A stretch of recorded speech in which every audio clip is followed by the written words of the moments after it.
Hello. I wanted to make a video today. I would have made it outside, but the neighbor's kids are shooting BB guns, and the neighbor up the street is mowing his yard. You probably still hear him, and so I had to move inside because of noise.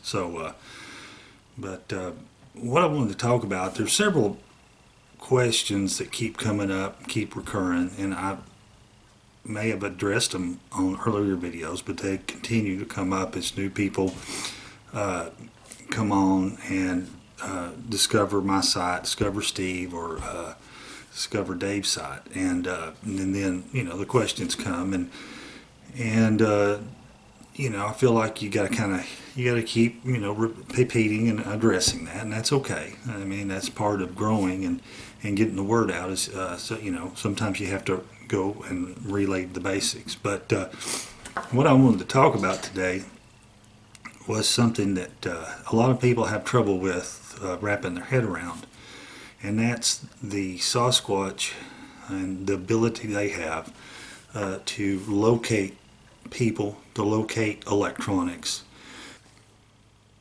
follow people home. So there's a lot of disbelief, a lot of head scratching.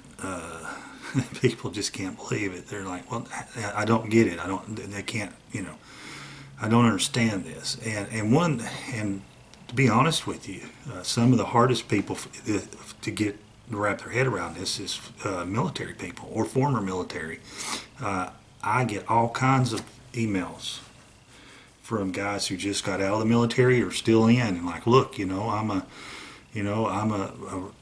ranger, or I'm a Green Beret, and or I was a former, and there's nothing I can't stalk, find, they can't hide from me. I've got the skill set. I've done it for 20 years, 10 years, 15 years, and I want to team up with you. Let's get together and go get them. We'll put this thing to bed, and I try to gently let these guys down because it hurts their pride to be told that I don't care what your skill set is, unless you've got the full complement of U.S. military and infrared, forward-looking infrared, and the ability to move quickly, and satellites to do the tracking. Catching up with them is going to be extremely difficult. So, and these guys, just don't.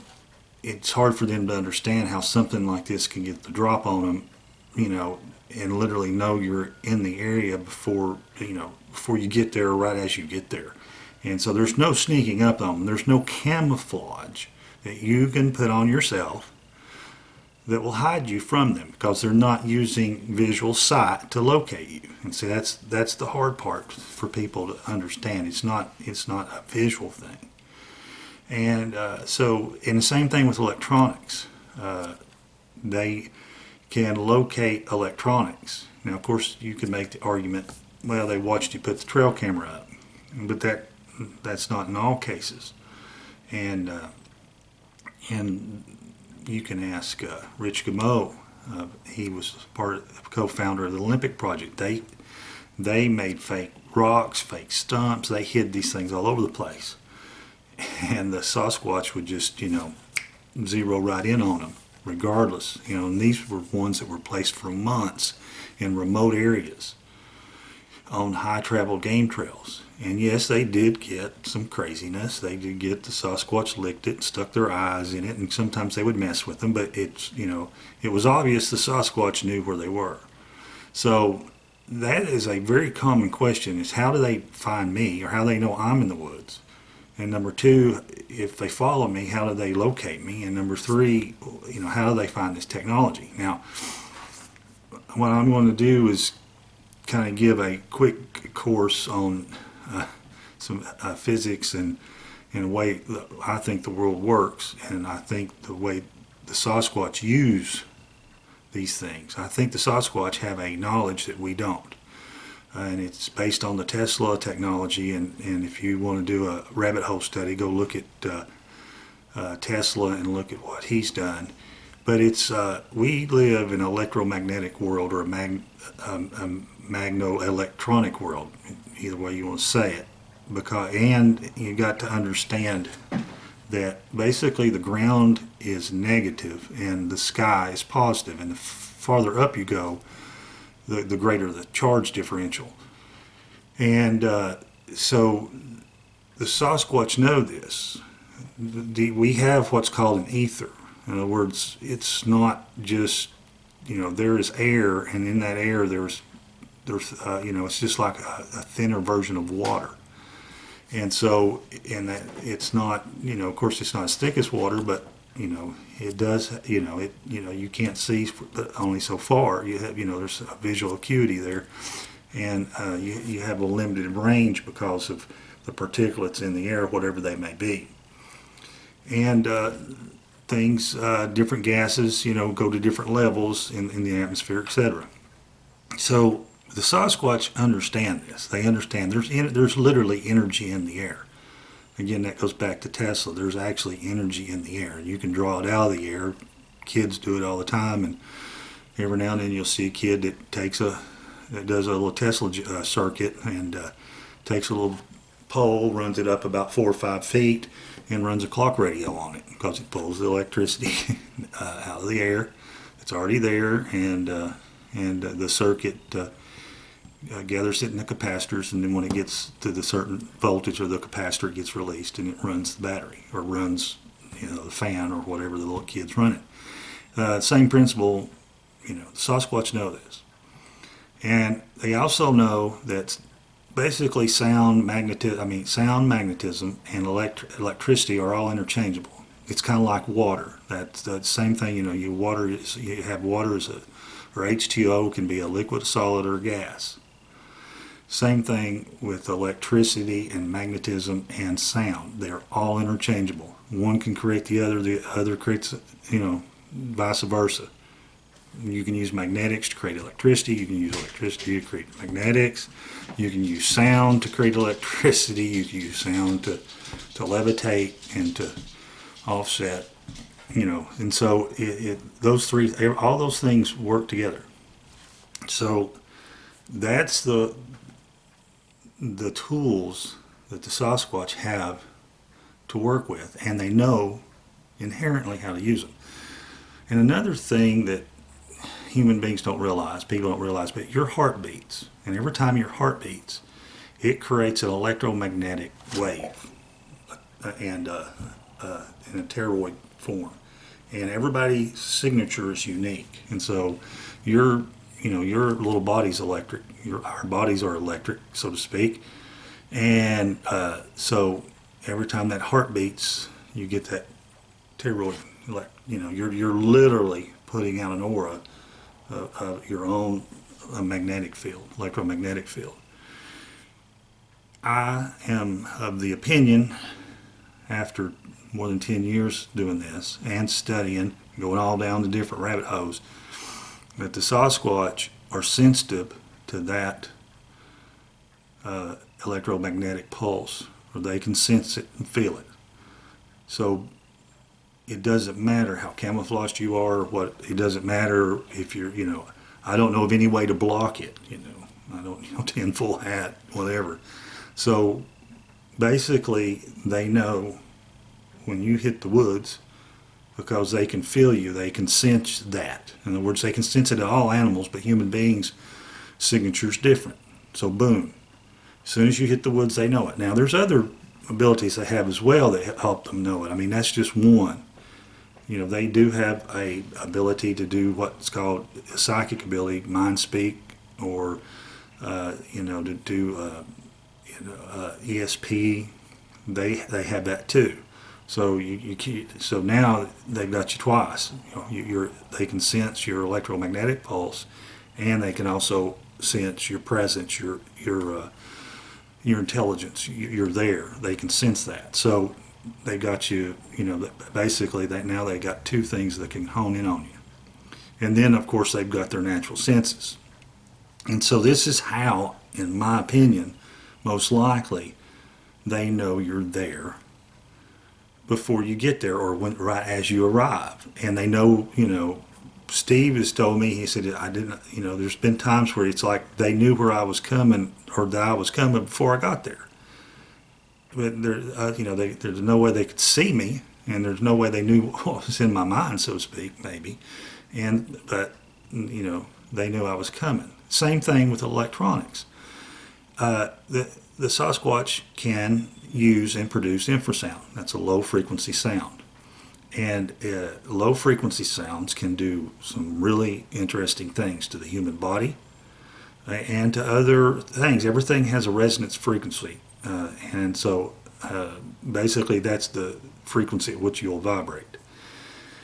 And humans have it, and the military uses it as as a weapon, because basically if they hit the right frequency, they can cause your internal organs to explode. If they hit the right frequency, they can cause your eyeballs to bust. I mean, some ugly stuff. But they can also cause things to happen in your brain. They can also produce sound in your ear. Or it's actually in your eardrum. I've seen that demonstrated on TV before for a guy who used infrasound speaker. It's directional, and that's the wild thing. In other words, only you can hear it, and it doesn't. You can hear it. He was playing music, and it was on the Jesse Ventura, his old show. But the guy pointed it at him and him alone in a crowd, and no one else could hear it, but Jesse could, and he could hear the music. And the music wasn't being, it wasn't a sound wave coming through the air. It was infrasound going directly in and vibrating his eardrum. And so technically only he could hear it. You've heard of people say, they're driving me crazy. I hear voices in my head. Maybe they're not so crazy. And this technology's been around. We've been using it for 20 years or longer. The same thing for crowd dispersal, and et cetera, et cetera. There's all kinds of use for infrasound. Well, the Sasquatch know how to use it. They know how to produce it, and they learn what frequencies do what to animals and human beings. And I mean, you can do things that make people hallucinate. You can do the missing time thing with it. You can implant a thought with it. It's extremely powerful and dangerous. And so, so when you go out there, they know you're coming. They can feel your presence, electromagnetic signature. They can probably also know you're coming, or they can find you by through the ESP, and you're hearing your thoughts or linking into you that way. And then now they have infrasound as a weapon to use against you, and I think as a locator. See, all these little gizmos, any technology, any tech can vibrate. It can be made to vibrate if you use the right frequency. Well, if you're a Sasquatch and you're suspicious of an area, or most likely they just probably do it all the time, to basically look for electronics. If you're producing infrasound on a regular basis, kind of like I always said, it's kind of like sonar. It's kind of like a sonar deal with dolphins. They're sending out the infrasound, and they're listening and and getting input coming back to them, and they're feeling for some sort of noise of electronics. And when they get it, boom, they know exactly where it's at. They can locate it, triangulate it. So that is, in my opinion, how they find this technology so fast. It's not that they can smell it or they can see it any better, because like I said, I've camouflaged my cameras where I'd have to go back and look for them. I lost them. I mean, seriously. But they would seem to be able to find them, go right to them, thwart them, cover them up, roll them down the tree, do all kinds of things. And they knew they were there immediately. And so that's what I've kind of come down to, is that they're using the infrasound to cause the electronics to vibrate. Of course, and then when it does, it makes a sound, or the vibration. They can tell, they can hear it and feel it, and then they know there's a piece of electronics there. And the same thing with human being. So you're really behind the 8 ball. So there's no way to sneak up on them. There's no way to go in the woods and them not know you're there. Now, there's always exceptions to the rule, of course. Sometimes people do get the drop on them. They're distracted. Most of the time I hear people having a close encounter, if it's a man, and that's rare. There are two reasons. One is they're distracting him from something, usually a family group or something, or somebody, other people, their clan trying to get out of the way. So they'll distract you by stepping out in front of you or doing something like that. Or in one case, one was getting a drink of water, and something had its attention, and they're not perfect. They're close, but they're not perfect, and so they're part human, and so they're fallible, and so they do make mistakes. And this guy was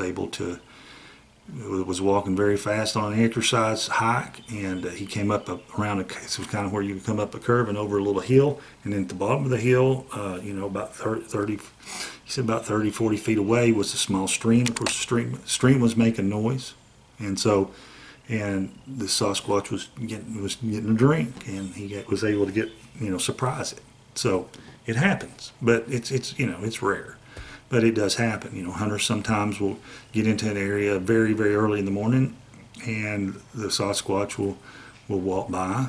And other thing you got to understand, the Sasquatch have genetic diversity, and it's a lot. Just like human beings, and depending on how purebred they are, it's what abilities they have. Because I think it's all genetic, and so some of them have crossbred quite a bit with human beings. That's been going on for a couple, 300 years, maybe longer. And so depending on where they live in the country and how crossbred they are with humans depends on their abilities. Just like some people can run fast, some people have photographic memory. The same thing with Sasquatch. Some of them retain the ability to do all kinds of crazy stuff, and others have lost some of those abilities. So in their clan, in their population, you're going to have the whole spectrum, and so that explains a variation in some of the reporting. They're extremely impervious to being killed. I mean, I personally think you'd have to take one's head off, cut its head off to kill it. But there have been some shot and killed, so it's not 100%. Not all of them are that way. But others have been shot point blank in the chest with a 30-30, and not bled and turned around and walked off. And so, their muscular structure and their bone structure is quite a bit different than ours as far as thickness and density. So they withstand, and plus they have, I believe that at the more purebred, they have genetically are predisposed to heal quite rapidly. So bullet wounds and other wounds heal pretty fast. So when you're dealing with them, you're dealing with a whole range. So I hope that kind of helps people understand what's going on. Of course, this is my opinion based on my research and the research of others and people I've talked to, and people's opinions, we've talked, and I've got collected all this data and studied it, and based on all that, this is my informed opinion, what I think's going on, and what I think it happens, how they find you, how they know you're in the woods before you even get there, and how you're never going to get the drop on them. You're just not. You're not going to capture one. You're not going to, we've all been running around trying to get, video of them. You have to trick them. You have to fool them. You have to use a back trail camera. You have to use, you have to hide electronics within other electronics, like at a campground. I mean, one of the best ways, I've tricked them is using the back trail rig, and I thought I'd show you here. I finally perfected it, or I didn't perfect it, but I finally, this is the equipment I bought. They're friends of mine, and, that bought, some of the stuff that I've recommended, but this is actually a harness that it straps on your backpack strap, which is nice, and it's made for that. And then I've got a pretty high quality Evo stabilizer gimbal, and then finally, yes, I broke down and I got a GoPro, and it's 4K, and with this combination, it stabilizes, steadies, and I film behind me all that. I still do. You know, I'm not actively out there researching, but you know, with the, you know, I mean, they're going to come around me and be stupid not to. And it also makes really good, you know, the back, to me, if you're going to post, you know, a hike, you know, in a wilderness area or, you know, in the mountains, to me, the back going, you know, filming behind you is so much smoother and to me, more interesting than filming, you know, in front of you. And plus, the gimbal makes it a nice steady, you know, a nice steady little video instead of it jumping around everywhere, and so it just makes it a more, you know, pleasant viewing experience. That's just my opinion. So, you know, document my hikes. You know, I've got some really, you know, really nice footage, just, you know, nature and the beauty of nature, and there are animals. It's, you know, it's not just Sasquatch. I mean, there. You know, I've caught a couple bears crossing the trail behind me. You know, snakes, rats, birds, all kinds of stuff. There's a lot going on behind you don't realize. But this is one way you fool them. I mean, you know, they're watching your eyes, and they're watching your head and where you're looking, and why they can see this is on your shoulder, and they know it's electronics. They don't know which direction it's going, and they're more worried about you seeing them than your electronics. If they have a choice, it's going to be, will let the electronics see me? And it's still not, usually not very good, but maybe one day one will get really bold and jump out in the trail and walk behind me a couple paces. But this, you know, I always have, this is really neat. And what do you do here? I'll turn it on. And once it comes on there, see, and I've showed people this before, but it's just always cool. To me, that's a really fine piece of technology. That was developed for the military for all kinds of different purposes, guns and everything else. That's M1A1's got this deal, and it's amazing to watch you watch the tank as it rolls around the terrain, and the gun will just stay perfectly level. You know, it's more dangerous on the go than it is sitting still, trust me. But so, you know, that's the back trail, and that's, you know, and that's if you're on a budget, which I usually am. I found these little cameras here. No, it's not a GoPro, and I learned something the hard way. It does say 4K, and it kind of will do poor man's 4K, but it actually does have a really good on 2.5K. And so I found that this little gizmo here has a bug that it will get hung up if you're trying to do 4K video, and it'll just hang up and you have to constantly turn it off and on. But if you put it on 2.5, it does just fine. And you can get remotes for these things, both of them. I did get a remote for this, but after messing with the remotes a little while, you know, I just found it's easier to reach up here and just hit the stop and start button. About every 10 minutes I stop and start it. So you know, you don't have a real little long clip. Now I know that the GoPros have a mode where it will automatically, every so many minutes, you can set it. You know, because if you're doing time lapse, you're doing a long period of time. You know, so you can break the. You have to break the clips down. They get huge, and you can't deal with them. They're just, you know, more than the computer can handle, and they take forever to deal with. So you want about 10-minute clips, and that way they're easier to deal with. And so, but that's what I wanted to talk about today and show you just a little bit of tech there. These, like I said, that brand there. You know, I don't, you know, I'm just showing you this is a, you know, a Queso EK7000, and you know, it's, like I said, it comes with a waterproof case and everything, and you know, you're talking less than $50-$60. Of course, GoPro's a little more expensive than that. Well, I did get a good deal on that one. So, you know, you don't have to break the bank, you know, to do that, and it just makes for, you know, fun. Like I said, you know, I just enjoy doing the back trail, just for the scenery and what's going on. So, you know, it's something I like to do. So I hope that informs you, gets you up to speed on what I think's going on when these things can find you, you know, immediately. I know Steve's been, he's just got his new book out, and he was talking in his last video about, getting into some more particulars, and me and him have discussed some of those particulars, and I'm sure he's been discussing with other people. He's, able to, in the position he's in, he's getting input from experts.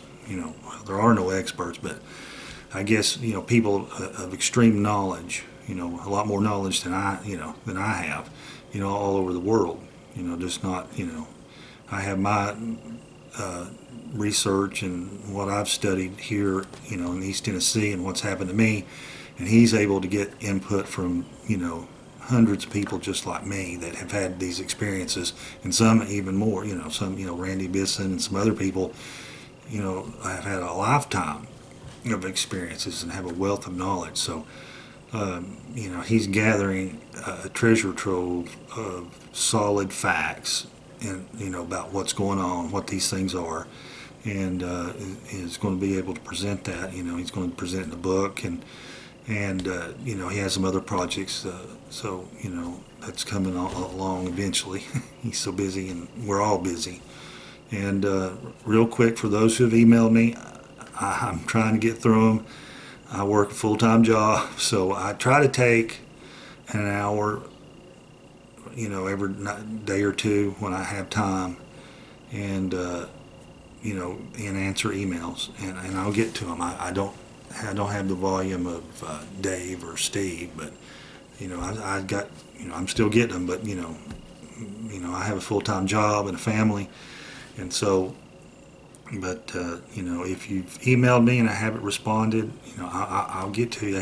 Steve says I'll get to you. Hopefully it won't be several weeks, but it'll be. Sometimes it may take a week or two, depending on what's going on in my life and what we're doing, and just the ebb and flow of a family life and things of that nature. Because this is not my full-time job. Making content. I do. It's a labor of love. It's a ministry, whatever you want to call it. And I want to do it, and I want to help people for sure. But I wish I could do it full time, and that's all I did. But we've got I've got a bunch of mouths to feed, and we need to we got to pay the mortgage. So I got to keep doing that. So hopefully this has helped you. In the link of the video below, I'll put the links, and maybe some of the product links for those who are interested, and then the links for Steve and Dave. And also don't forget the Sasquatch Awareness Project site that I've created. There's a lot of good basic information there. If you got friends, or if you've had an encounter and you're having issues dealing with it, there's a place to get in contact with me and email me, and we're here to help you, to listen, to take you seriously, because we've had the same experiences I have, and so I know what you're going through, and I've been there and I've done that, and I've had these encounters with these beings, and so at the very least we're here to listen, and we're here to because we understand what you're going through. And we'll give you the best advice we have. We can give, that's all we can do.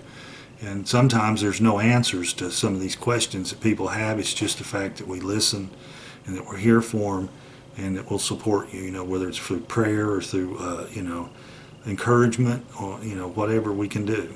We want to help people. We know that for too long this subject's been people who have had these sightings of tens of thousands. I'm at the point where I'm thinking in the millions who have encountered these things. There's been a organized effort to belittle people. Just like in the UFO community, they've stigmatized the word UFO. Well, same thing in Bigfoot. They've stigmatized the word Bigfoot, and so people immediately roll their eyes and make fun of you. And this is a serious thing. These things are real. When people have encounters with these things, it's life altering. It can cause PTSD. It can cause other things to happen.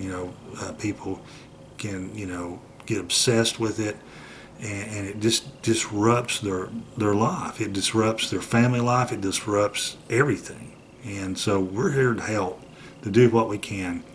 We know what you're going through. Well, I can't say we know what you're going through, but I've been through it, and something similar, and I've encountered them. So at least we can provide, a friendly ear to listen and take you seriously, because we understand. Look, I've heard it all. There's nothing you can. I don't know. I might, but orbs, lights, UFOs, dog men, lizard men, goat men, Sasquatch. There's not much that I haven't either experienced myself or had other people tell me about. So feel free, feel open, reach out to us in confidence that number one, that we're going to take you seriously, we're going to listen, and confidentiality. If you don't want people that you don't just want to share it and that's it, that's fine. If you're open and want to share it with other people, that's good too. It's whatever we can do to help you. So I'm droning on and on. I need to shut up, and someone just texted me, so I need to get on with it. But the links will be there and under the video, and God bless you, and we'll see you next time.